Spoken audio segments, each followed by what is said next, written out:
Okay, I want to give you a sneak peek into one of the steps when we start working with a client, one of the steps that we ask for from you to give us some information. And I'm just going to show you really quickly some of the items that we have you give us.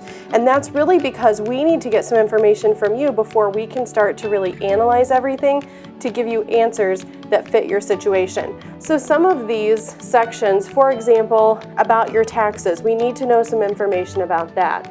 And then your investments, so where you have accounts, what you're invested in. Insurance, these are just things we like to look over, and a lot of times it's just giving you a second set of eyes, someone else that's looking at everything you have in place to help you see if there are things that you can be doing better or changes you can be making so that you can actually be making progress quicker. So these are just some big, broad areas where we ask for information.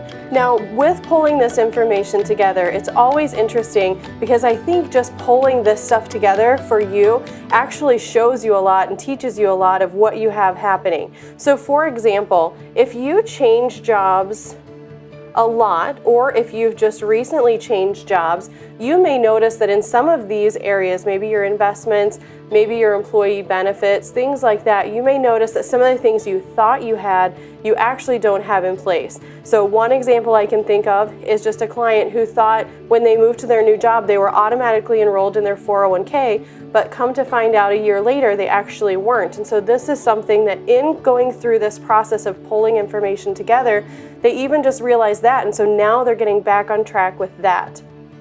Some of these other things are just assuming that things are in place. And so this is kind of like that 401k, but this could even be like some of the beneficiaries that are on your accounts, some of the things that you're invested in.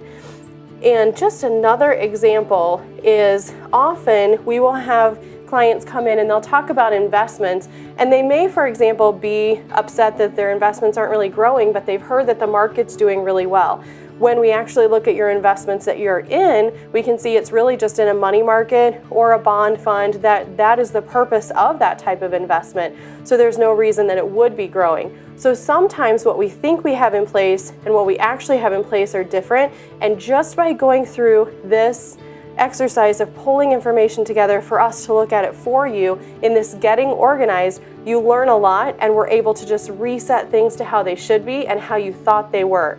So please feel free, and we hope that you would reach out sooner rather than later so that you can know today if there are things that you don't have in place but you think you do.